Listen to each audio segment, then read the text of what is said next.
প্রধান শিক্ষকের দুর্নীতিতে বন্ধ স্কুলের পঠন পাঠন, সমস্যায় স্কুলের পড়ুয়ারা। উত্তর 24 পরগনার হাড়োয়া পিজি হাই স্কুলের ঘটনা। অভিযোগ, গত সোমবার দুর্নীতির অভিযোগে প্রধান শিক্ষকের অপসারণের দাবিতে স্কুলে বিক্ষোভ দেখায় পড়ুয়া থেকে শুরু করে অভিভাবকরা। গত বুধবার থেকে আচমকাই বন্ধ হয়ে যায় পঠন পাঠন। স্কুলের সহ শিক্ষকদের দাবি, প্রধান শিক্ষকের দুর্নীতির জন্য স্কুল ফান্ডে কোনো টাকা নেই। আগামী মাসে সেকেন্ড সেমেস্টার পরীক্ষা অসম্ভব। প্রশাসনের দৃষ্টি আকর্ষণ করতে বন্ধ রাখা হয়েছে স্কুল। আগামী আগস্ট মাসে যে সেকেন্ড সেমেস্টার পরীক্ষা হবে 5 to 10, সেই পরীক্ষা চালানোর মতো আমাদের আর্থিক সামর্থ্য নেই।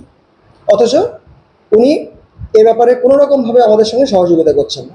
একটা সিদ্ধান্ত নিয়েছি যে জাস্ট টোকেন হিসেবে বিদ্যালয় কয়েকদিন মাত্র, হয়তো 3 দিন, একটু বন্ধ করে দেখি প্রশাসনের টনক নড়ে কিনা। প্রশাসনের নজর এড়ানোর জন্য কি? একদম এটা হচ্ছে প্রশাসনের নজর এড়ানোর জন্য। প্রধান শিক্ষকের দাবি, ভয় দেখিয়ে স্কুলের আয়ের 40% টাকা কাটমানি নিতেন স্কুল পরিচালন সমিতির সভাপতি শেখ হাফিজ আহমেদ। বাকি টাকায় স্কুল চালাতে সমস্যা হতো।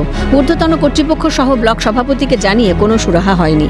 স্কুল বিল্ডিং নির্মাণের জন্য কন্ট্রাক্টরের কাছ থেকে পাওয়া 2 লাখ টাকার মধ্যে 40% টাকা কাটমানি নিয়েছেন সভাপতি। স্কুল নির্বাচনও করতে দেননি।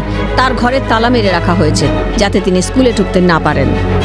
এর মধ্যে মিড ডে মিলের ব্যবস্থাপনা সমস্তটাই উনি নিজে দায়িত্বে নিয়ে নেন এবং বাজার দোকান যেটা হতো সেটা ওনার নির্দিষ্ট একটা দোকান ছিল, সেইখান থেকে হতো। উনি ইনসিস্ট করতেন যে 1000 টাকা করে ওকে দেয়া হোক। আমাকে ভয় দেখানো হতো।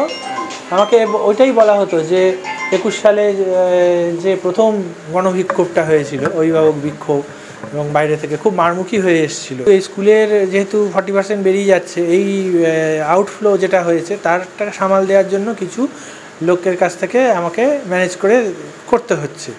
প্রধান শিক্ষকের সমস্ত অভিযোগ অস্বীকার করেন স্কুল পরিচালন সমিতির সভাপতি। তাকে চক্রান্ত করে ফাঁসানোর চেষ্টা করা হচ্ছে। যে কাজগুলো করেছেন, উনি যেগুলো অভিযোগ করছেন অত্যন্ত মাঝে পড়ে উনি মিড ডে মিলের আর একটা প্রসঙ্গ বলি। মিড ডে মিলের উনি বলছেন আমি পরিচালনা করতাম। মিড ডে মিলের পরিচালনার দায়িত্ব কখনোই প্রেসিডেন্টের থাকে না। যে ওদের চাপের চোটে আমার পকেট থেকে কিছু টাকা দিয়ে আমি পরে ওই দোকানদার যখন আবার টাকা পেয়েছে সে আবার তখন আমার টাকাটা ফেরত দিয়েছে। আমি প্রেসিডেন্ট মানে আমি কিন্তু ওখানকার হোল টাইমার কেউ নই।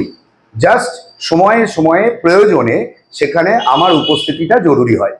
একদম অযৌক্তিক মিথ্যে কথা। কারণ একটা বিষয়ে আমার অ্যাকাউন্টগুলোকে সব চেক করতে বলছি।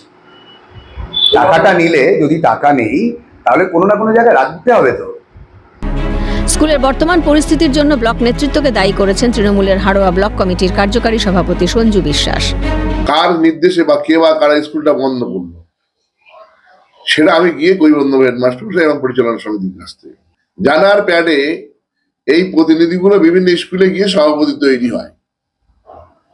আজকে দলটাকে কিছু কিছু মানুষ একদম শেষের জায়গায় নিয়ে যাচ্ছে। স্কুলে প্রধান শিক্ষকের দুর্নীতিতে বন্ধ পড়ুয়াদের পঠন পাঠন, দুশ্চিন্তায় অভিভাবকরা। কি হবে পড়ুয়াদের ভবিষ্যৎ? উত্তর 24 পরগনা থেকে পঙ্কজ বিশ্বাসের রিপোর্ট, ক্যালকাটা নিউজ।